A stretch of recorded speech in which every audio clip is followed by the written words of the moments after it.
از دل سلام، خوش آمدین بازم به ویدیوی دیگه ما. در این ویدیو خواستم رسیپی ایناشتای متفاوت همراه شما شریک بسازم و ما همیشه میخوایم غذاهای متفاوت به طریقه های مختلف پختش همراه شما شریک بسازم و شما میتونید با بسیار مواد کم این آشتای خوشمزه و صحی را در خانه آماده کنین. ببینید چقدر خیلی خوب پخته شده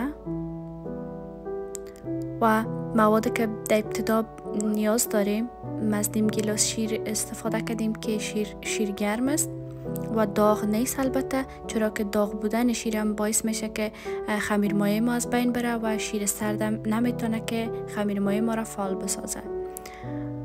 و همچنان 2 قاشق چایخوری بوره را بالایش اضافه میکنم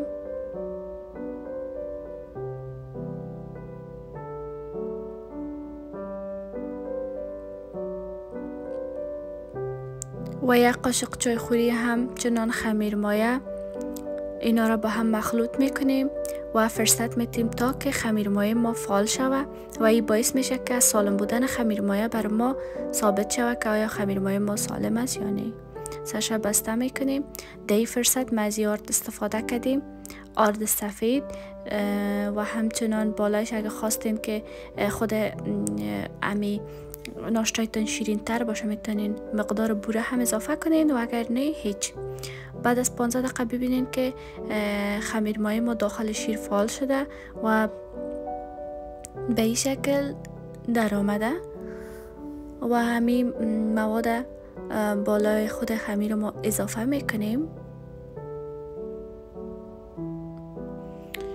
و همچنان به این شکل مقدار 1 قاشق غذاخوری هم روغن بالایش اضافه میکنیم، روغن مایی، و 1 عدد تخم مرغ و تخم مرغ همچنان بالای مواد خود اضافه میکنیم و بیکینگ پودر، مقدار نیم قاشق چایخوری ما بالایش بیکینگ پودر اضافه کردم. هیل طبق دلخواهتان است، کسایی که علاقه‌مند عطر و بوی هیل هستن میتونن استفاده کنن و اگر نه میتونین که وانیل به جایش اضافه کنین. و من خمیر میکنم تا اندازه سختیش به این اندازه بیاید. تمام مراحل ویدیو براتون نگرفتم چرا که ویدیو طولانی میشه. وقتی که خمیر ما به این اندازه شد فرصت میتیم استراحت کنه. بعد از نیم ساعت خمیر ما را میبینیم که رسیده و خمیر ما 2 چند شده، یعنی که خمیر ما آماده است که ایره زغاله کنیم. قسمی که خودتان میبینین در تصویر. و خمیر به زغاله های کوچک تقسیم میکنیم و یکی پلوی دیگه قرار میتیم طبق دلخواه خودتان است و میتونین که زغاله هایتان خردترم از این بگیرین. به این شکل یکی پلوی دیگه قرارش میتیم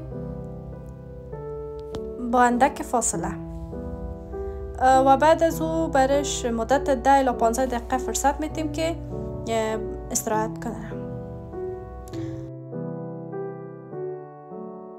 و بعد از 15 دقیقه میبینیم که خمیرهای ما یکی پلوی دیگه پوندیده و چسبیده و 1 عدد زردی تخم مرغ با 2 قاشق غذاخوری شیر مخلوط ساختیم و روش چرب میکنیم تا که در وقت پخت شکل جلادار به خود بگیره و در این مرحله از کنجد و سیاه‌دانه به خاطر تزیینش استفاده میکنیم و آهسته آهسته آماده شد و فعلا آماده است که بریم این ناشتای خود ببریم طرف داش تا که پخته شود. داش بین درجه 150 و 180 قرار میدیم و بالا و پایینش روشن میکنیم و خود امی ناشتا را هم در قسمت وسطش قرار میدیم و برش اجازه میدیم مدت نیم ساعت که پخته شود. و این مرحله است که طرف پخته شدن روان است. به شما ویدیو گرفتیم که ببینین و آرام آرام میره به طرف پخت. ببینین که آهسته آهسته پخته شده و خیلی یک شکل زیبا را به خود گرفته. جلایش رویش ببینید که چقدر زیباست. بالاخره ناشتای ما پخته شده و از داش بیرونش میکنیم. ببینید که چقدر زیبا، جلودار و خیلی همچنان خوشمزه. و اگر شما میخواین که به شما این رقم ویدیو را نشر کنم، چینل ما سابسکرایب کنین و این امر دوستایتان نشر کنین.